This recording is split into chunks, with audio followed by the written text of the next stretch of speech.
Alhamdulillah, syukur kehadirat Allah, salam dan salam kepada Rasulullah. Allahumma sholli ala sayyidina Muhammad wa ala ali sayyidina Muhammad. Assalamualaikum ya Rasulullah. Kabar semua sehat ya? Bahagia ya pagi ini ya? Saya mau teman-teman konsentrasi dulu karena materi perkuliahan kita ini agak lumayan berat. Hukum perdata, 3 SKS, dan hari ini kita akan lebih spesifik membahas tentang hukum perjanjian. Nah, ini berat nih hukum perjanjian ya. Jadi kita harus konsentrasi dulu ya. Paham ya? Konsentrasi. Kalau nggak konsentrasi ya. Jadi harus konsentrasi. Oke, silakan tangannya ke atas. Silakan tangannya ke atas.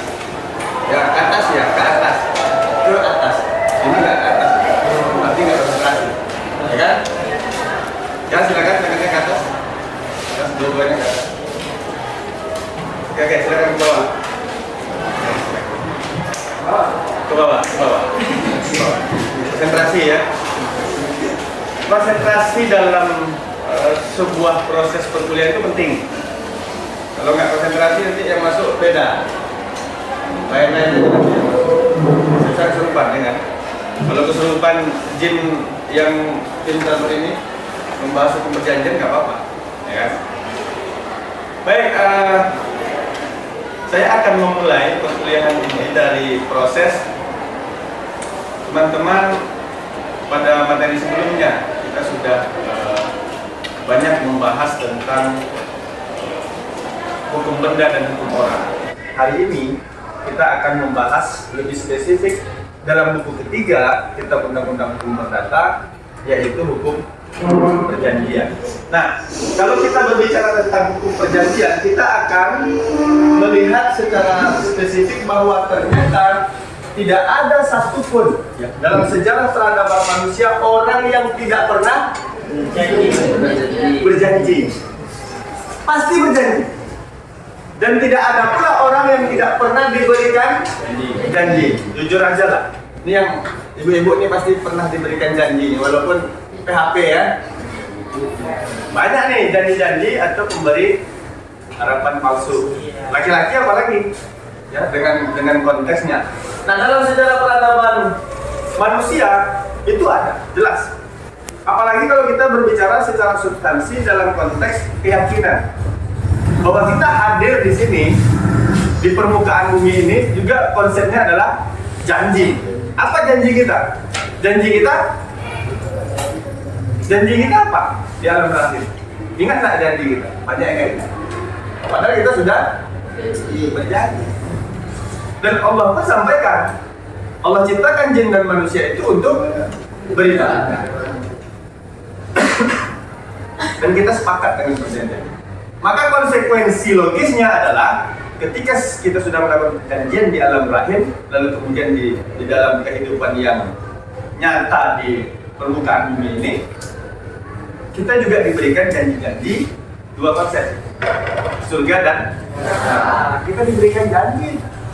Kalau kita berbuat kebaikan di permukaan bumi ini, maka Allah berikan janji surga. Kalau kemudian sebaliknya yang kita lakukan, maka akan diberikan neraka, itu jelas. Kan sebesar pun kebaikan yang kita lakukan akan dibalas dengan kebaikan. Dan sebesar pun kejahatan yang kita lakukan juga akan dibalas dengan kebaikan. Nah, ini konsep perjanjian ya. Kalau kita berbicara dalam sejarah peradaban manusia.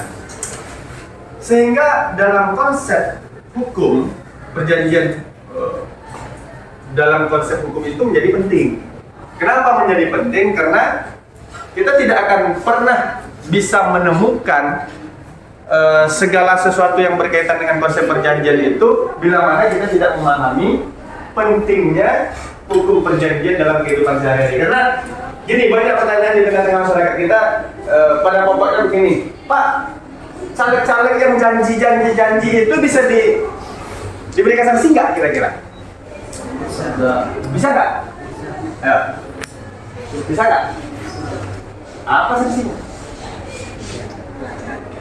Apa sanksinya anggota legislatif, caleg, dia memberikan janji, memberikan kesejahteraan kepada kita?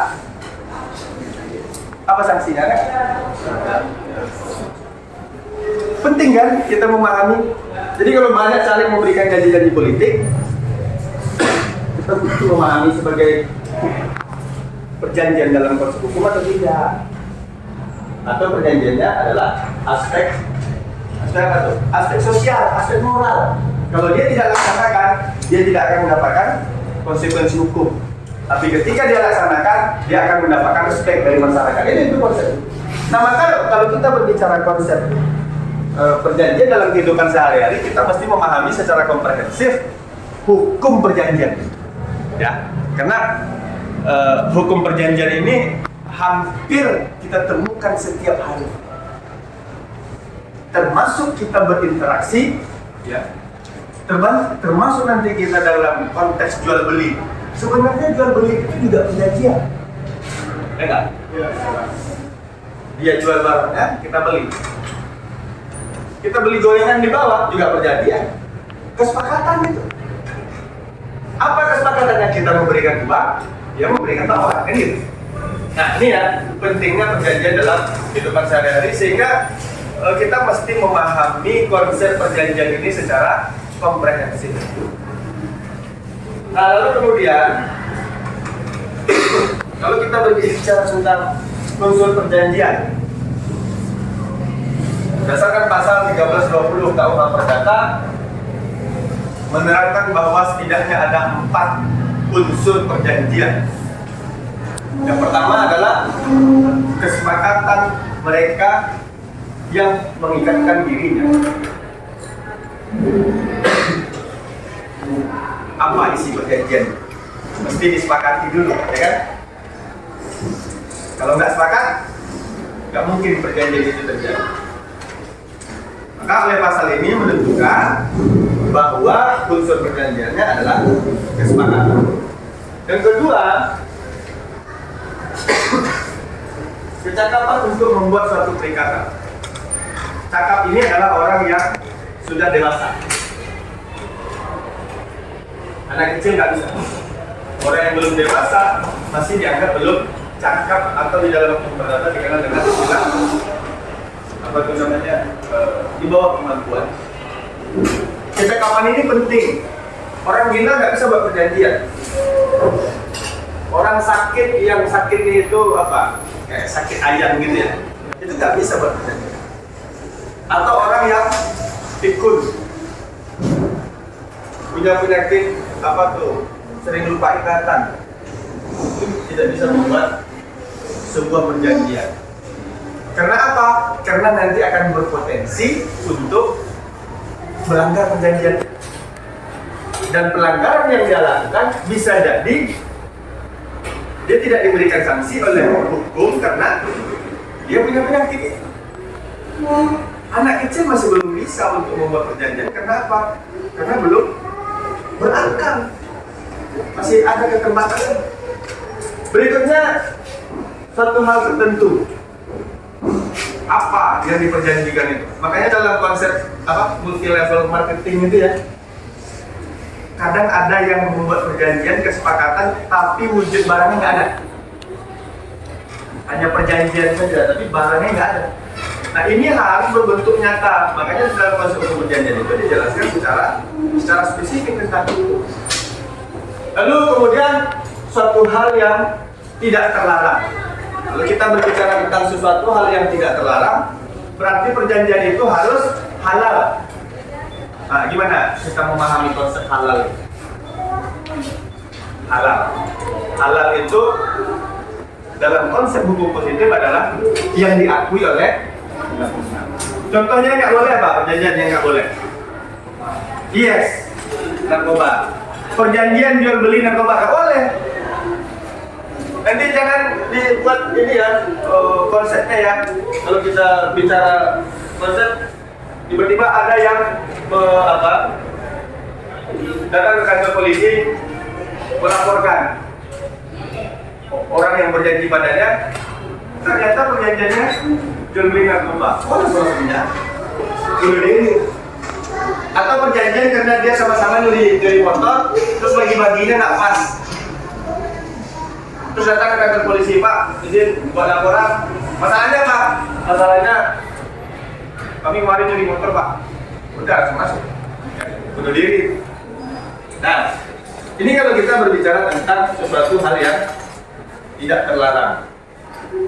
Kemudian kalau kita bicara tentang jenis-jenis perjanjian, ada perjanjian itu secara tertulis, ada perjanjian itu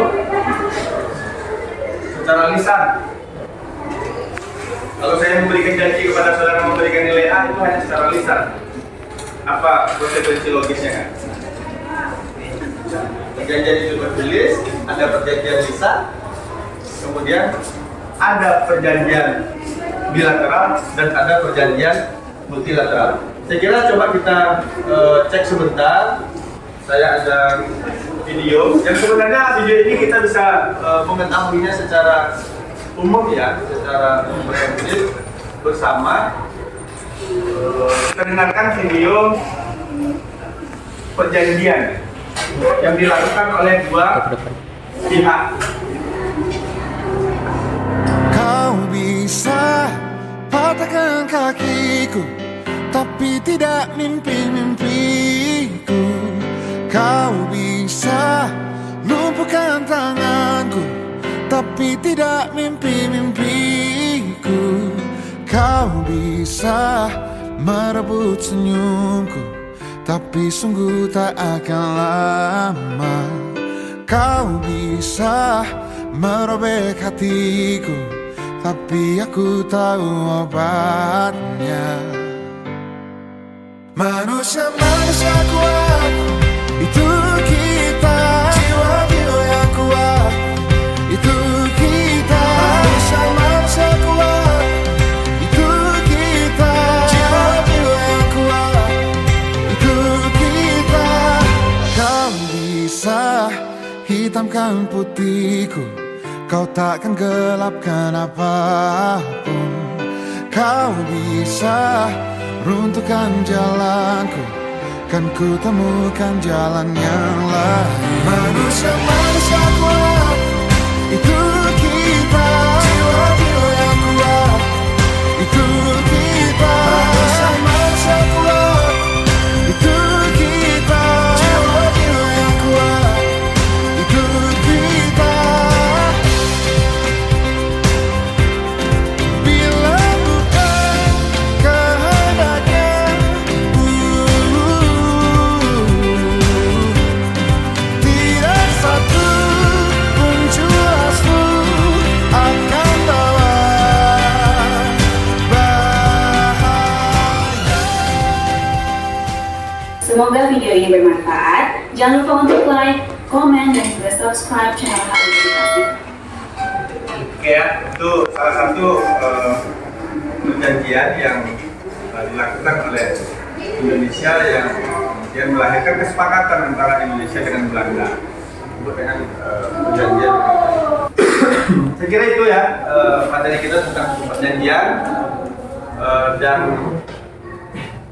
nanti kita akan ya di pertemuan berikutnya kita akan membuat konsep perjanjian itu, kita akan membuat kontrak, kita akan menyiapkan anatomi perjanjian, standar perjanjian yang bisa disepakati oleh para pihak. Saya kira itu saja yang dapat saya sampaikan. Terima kasih atas kehadiran semuanya. Semoga senantiasa diberi kesehatan. Amin. Dan saya ingatkan review terakhir bahwa perjanjian itu sangat penting dalam tatanan kehidupan kita. Oleh karenanya saya mengajak saudara-saudara sekalian untuk bisa memahami secara komprehensif hukum perjanjian ini, apalagi berkaitan dengan aspek-aspek hukum termasuk kepada pelanggaran-pelanggaran perjanjian yang dilakukan oleh pihak, termasuk pula penyelesaian sengketa dalam hukum perjanjian. Saya kira itu saja yang dapat saya sampaikan. Terima kasih sekali lagi. Kita tutup dengan lafaz hamdalah.